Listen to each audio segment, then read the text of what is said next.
Aí, galera que curte engenharia clínica, hoje eu vou comentar essa notícia. Quem me mandou foi minha colega, a doutora Carla, que coordena o curso de engenharia biomédica da PUC São Paulo, e ela pediu para a gente fazer uma análise aqui, para poder aproveitar, né, as notícias, para a gente aprender mais, conhecer, saber um pouco melhor como avaliar, usar o conhecimento que a gente tem para avaliar. Então, bora para a notícia que é o seguinte: vazamento em régua de oxigênio causa princípio de incêndio na UTI neonatal de hospital em Sorocaba. Então, isso foi no dia 30, foi 2 dias atrás, 3 dias atrás, né? Então, ele diz aqui, ó, a foto aqui para vocês verem.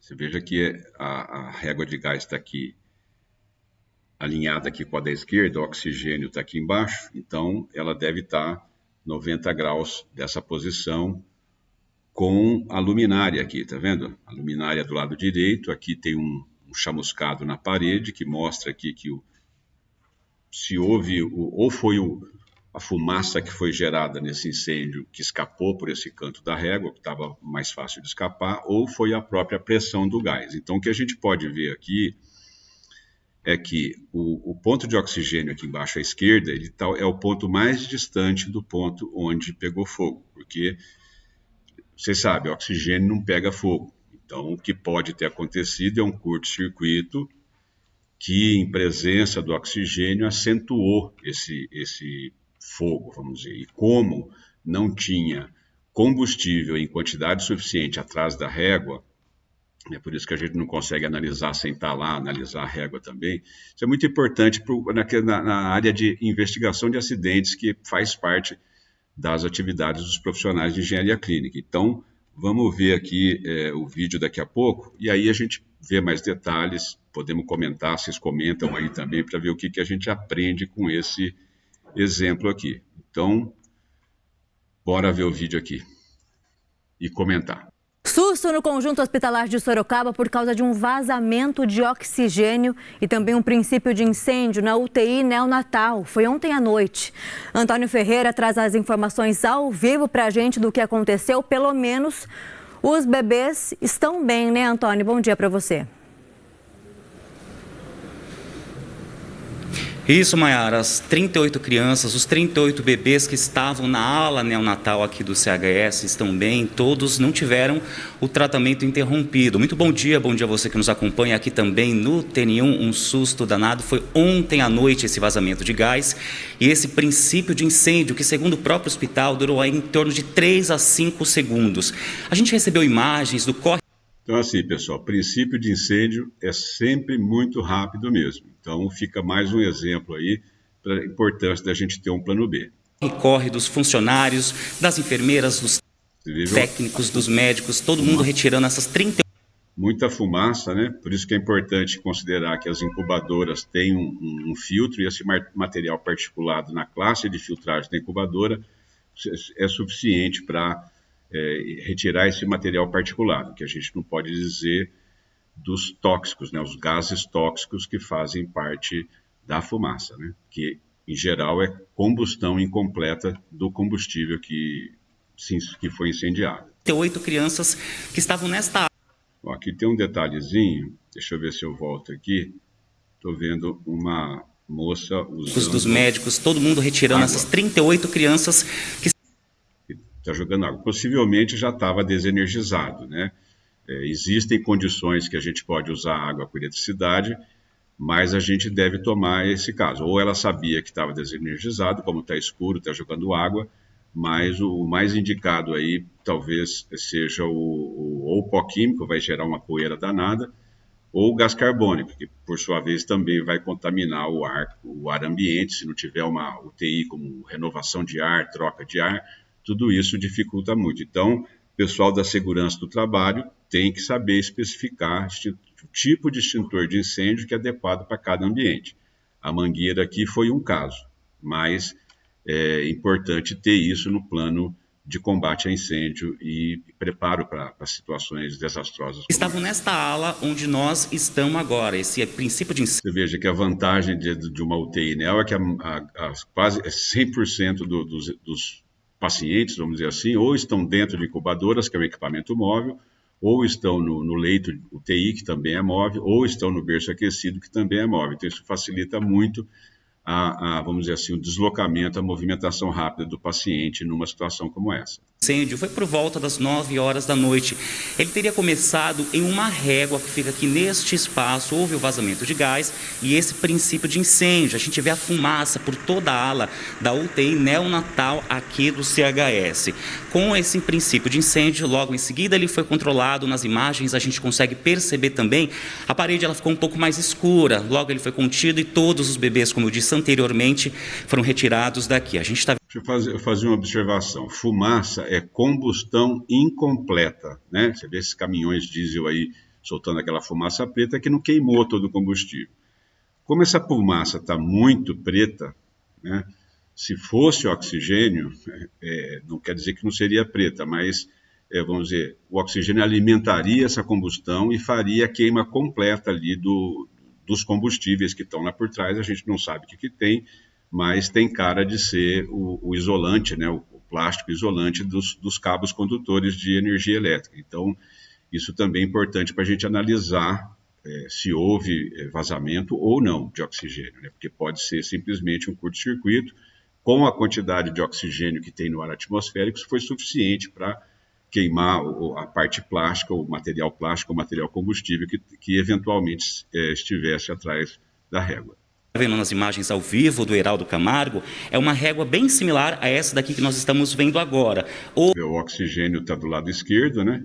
Houve um princípio, um vazamento de gás de um desses tubos aqui, o que causou esse princípio de incêndio que foi contido por...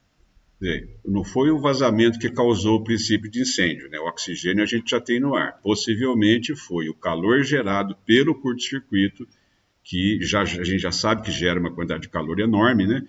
E em presença do oxigênio, aí sim alimentou a combustão. Por toda a equipe aqui do hospital. Para saber um pouco mais sobre a recuperação desses bebês, sobre o que será feito a partir de agora, eu converso com o Bruno Toldo, ele que é diretor do CHS. Então, assim, os hospitais têm que ter um plano B, e é isso que o Dr. Bruno aqui está comentando para o jornalista. Vamos analisar qual foi o procedimento que ele fez para a gente aprender com isso. Bruno, queria agradecer a sua participação ao vivo aqui no TN1. Eu queria que você respondesse o que aconteceu de fato ontem. Teve esse princípio de incêndio, vazou o gás aqui, como que foi? Muito bom dia. Bom dia. Teve um princípio de incêndio, um vazamento de oxigênio, provavelmente com uma ignição de uma faísca da rede elétrica. E você veja que esse tipo de acidente tem que ocorrer duas falhas. Tem que ter a falha no sistema elétrico e, simultaneamente, a falha no oxigênio. Então, tem que avaliar bem em que medida o oxigênio foi responsável por isso. Por isso, da investigação de acidente. E houve um princípio de incêndio. Foi prontamente contido pela equipe de brigadista local. A gente acionou também o bombeiro depois, para eles virem constatar que tinha realmente sanado o problema. E, atualmente, agora, nós tivemos que remover todas as 38 crianças que estavam internadas aqui. Elas foram devidamente adequadas em outras áreas do hospital. Não teve nenhum prejuízo. Toda a questão de transferência foi feita com protocolos de segurança. Foram avisados todos os familiares. E, atualmente, agora, a gente mobilizou uma ala que era da pediatria. Deixa eu aproveitar e fazer um comentário aqui, antes que o doutor termine de explicar.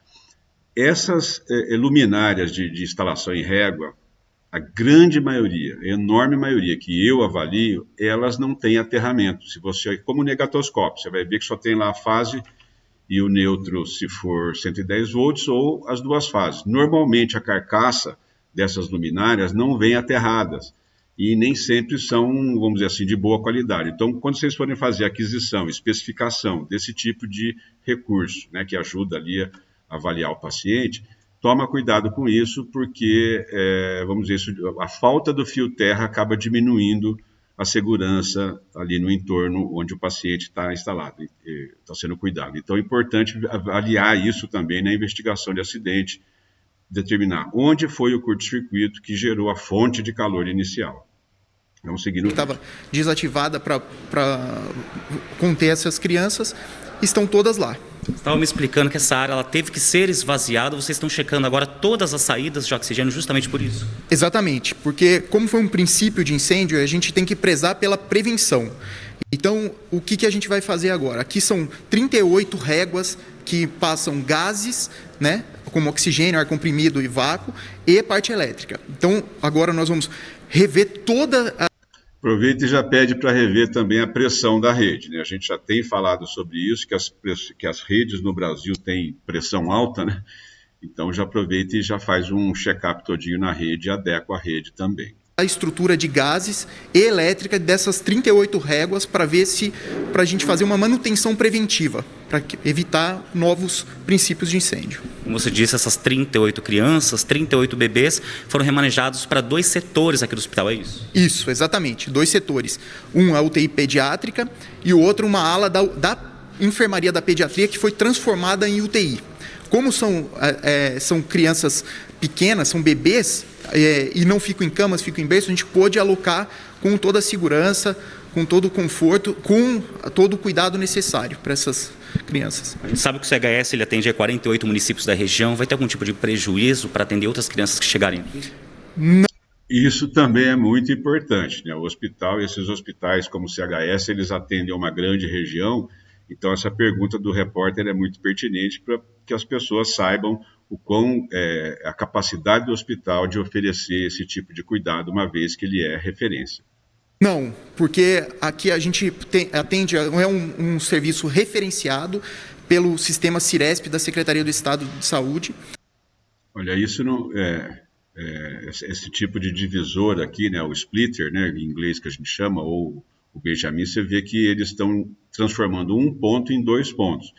Então, é importante que régua de UTI tenha os 2 pontos de cada gás e evitar usar esse split que, enfim, tem uma série de detalhes, né, acaba impondo um fluxo mais alto do que o ponto foi desenhado, por exemplo. Então, vamos seguir em frente. E já foram todos comunicados e eles foram redirecionados. Então, quem está aqui no hospital, a gente deu o devido cuidado, não precisou ser ninguém transferido para fora. E os próximos que vão chegando, a gente está realocando.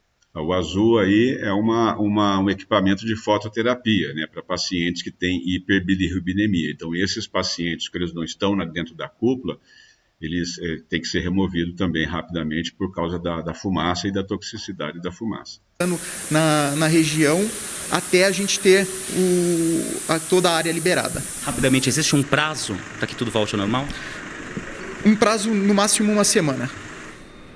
Ok, muito obrigado pelas suas informações ao vivo aqui no Tempo. Pois é, Mayara, como a gente viu aí, o próprio diretor do CHS disse aqui que tudo foi controlado rapidamente, nenhum bebê teve o tratamento interrompido e agora nos próximos dias eles seguem aqui averiguando todo esse espaço da UTI neonatal aqui do CHS, justamente para que esses bebês possam retornar aqui para este espaço. Que susto mesmo, a gente viu nas imagens, quero destacar aí a agilidade, né? A rapidez dos funcionários, conseguiram retirar todos os bebês ali rapidamente, já também trabalhando para apagar aquele princípio de incêndio. A gente vai rodar de novo as imagens para vocês verem o susto mesmo. Ontem à noite, imagina só os bebês ali nos berços, são bebês prematuros, às vezes ficam 1 semana, meses aguardando o desenvolvimento para pegar peso também.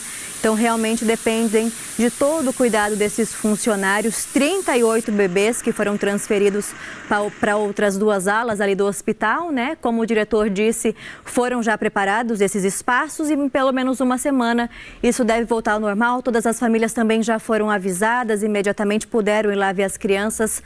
Ainda bem, não passou de um susto e agora a gente espera que esse problema não se repita, né? Agora com essa verificação das outras réguas aí das paredes dos quartos. Muito obrigada, tá, Antônio? Bom trabalho para vocês.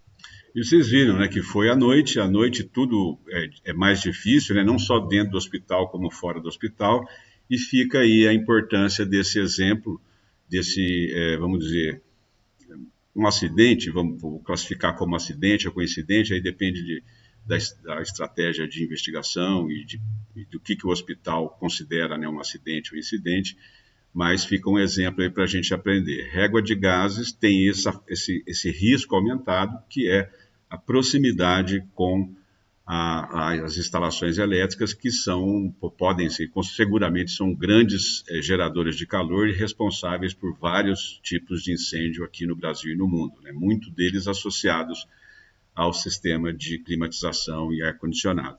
Então fica aí a dica, comenta, analisa, emite seu parecer, vamos aprender com isso. E mandar um salve para a turma do CHS lá, espero que essa experiência aí torne mais robusto ainda o sistema de resposta que eles têm hoje. Então é isso aí, e no mais, aquele muito obrigado pelo seu tempo. Valeu!